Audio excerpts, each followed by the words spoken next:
What's up, Saber Buddies? Richie here, and I am ridiculously excited to show you this lightsaber. This is my Roman props Inception. This is Roman's version of the Obi-Wan Kenobi hilt from Episode 3, and I think it looks awesome, and this is my favorite lightsaber from all the movies, so I had to get it. Before I go any further, I just want to say I am not a professional sabersmith. This is something I do as a hobby. And this was the biggest challenge for me to install, because before this, I'd only installed Master Replicas conversions, which have considerably more space inside the hilts. This one is very tight and goes down to some pretty narrow passages in certain areas. So let's get started. Okay, starting here at the emitter, check this out. We have a built-in heat sink. And what I used in here is the modified base 0.88 inch Tri-Cree from the Custom Saber Shop. The colors I have in here are royal blue, white. And I went with the royal blue on the recommendation of Shamim, because I asked on one of the Saber groups on Facebook, what is the most accurate, Episode 3 blue that I can get? And Shamim told me about the royal blue, and boy was he right. It looks amazing. It's perfect. So another thing to point out is your blade actually goes in this little socket here. And so this way, the LED goes right into the blade, its maximum brightness, and you need a thin-walled blade to go in here. A thick one won't fit. Another really neat feature of the emitter is the blade retention screw. It's right there, but this whole piece rotates around this. So you tighten the heatsink, and this way you can line up your blade retention screw wherever you want, which I think is really neat. Here's the thin neck, two-tone, really nice. There's a lot of threading in this, more than I'm used to, and I gotta say, it's great because the whole thing feels really sturdy, no wobble. I'm not really nervous about using it, but that being said, I wouldn't do any heavy dueling with this just on the fact that this is a thin neck and it has a thin-walled blade, but I think light dueling and swinging and tapping, that's fine. Check out this grenade section. I love the gloss finish on that. It feels so nice. Looks great.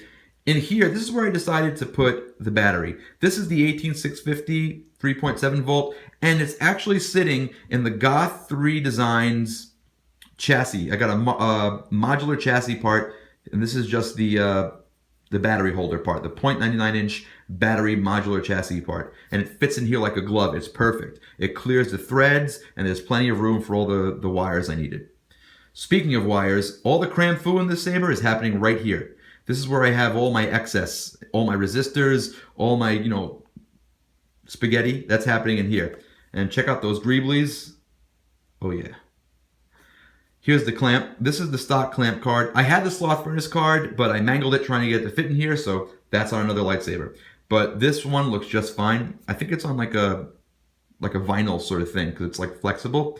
But I know there was some question about how to handle the switch on this saber. And here's what I did. I basically watched the KR Saber's video, the one that Cal did about his version of this hilt, and I copied him. So over here there's a tactile switch. I have some magnetic tape and some craft foam from Michaels to build it up. And under the switch itself, there are just 2 strips of magnetic tape, and it works perfectly. Really nice click. And I'm not really afraid of this falling out, which is great. Okay. Over here, another nicely glossed finished booster section. And in here, I have the Nano Biscotti V3. I would have liked to have had this in a chassis part, and I did originally, but I couldn't get the thing to close with it in there. So now it's just sort of sitting in there. SD card access is this way. So if you want to get to the SD card, you unscrew this, and it pops right out. And it's sitting in, it's not just, in there. It's wrapped in some Velcro, so it's insulated. Moving on to the pommel, I have the recharge port right here. And that is also sitting in a Goth 3 Designs chassis part. And all you do is unscrew this, and the recharge port comes out, and you can charge it. Here's the speaker. That's also sitting in another 3D part, and that's in the 0.99 inch bass speaker holder. For the speaker installation, I followed the video made by Rob from Genesis Custom Sabers on how to properly install this bass speaker. And I followed him step by step, and I gotta tell you, it worked perfectly. This is the loudest saber I own. It's super loud, it's super bassy, very resonant, and the thing feels like it's alive when you're holding it. But look how close I put the speaker to the grill. Also, here's more of that craft foam, just, for some extra insulation. I don't want things to rattle around, but it really, really works nicely. So let's fire it up. Okay, I got two fonts in here. I have, the first font I think I have on here is the stock, whatever Bank 1 is in the Nano Biscotti, because it really just sounded amazing and resonant in this, and I didn't want to give it up. It was too good. So let's fire it up. Hello there. Custom boot sound. Oh yeah, here we go. Now, you get a good idea of the color here from the mat. That's pretty much what it looks like. It's a really deep, nice blue.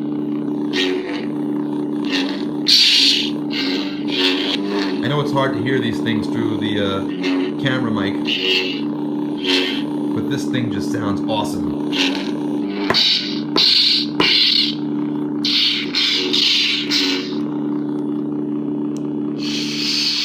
Let's switch to the second font. Episode 3 OBN. This is Novastar's Episode 3 font, which I like, but I don't think it sounds as good in this particular saber as the other one. But I'll show it to you really quick.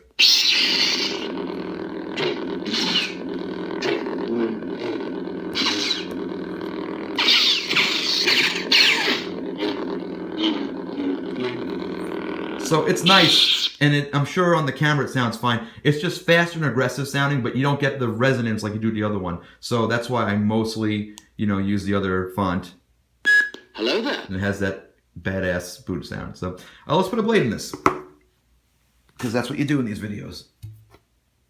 So here is my thin-walled blade. This is something I got from Ultra Sabers, actually. This is their Ultra Edge mid-grade blade. I don't have any film in here. It's just a white tube, like a translucent white tube.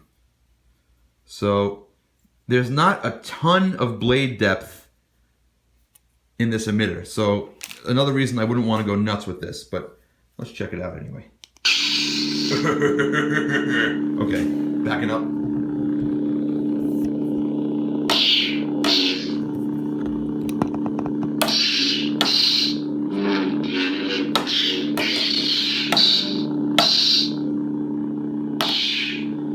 It doesn't look exactly like this, but it looks pretty cool in the camera, so I'm not going to complain.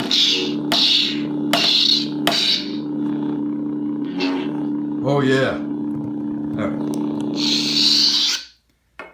So that's my saber. Thank you for watching.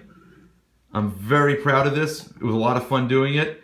And yeah, and thanks to everybody in this saber community for being so helpful and teaching me how to do all this stuff. So thank you guys, and see you next time.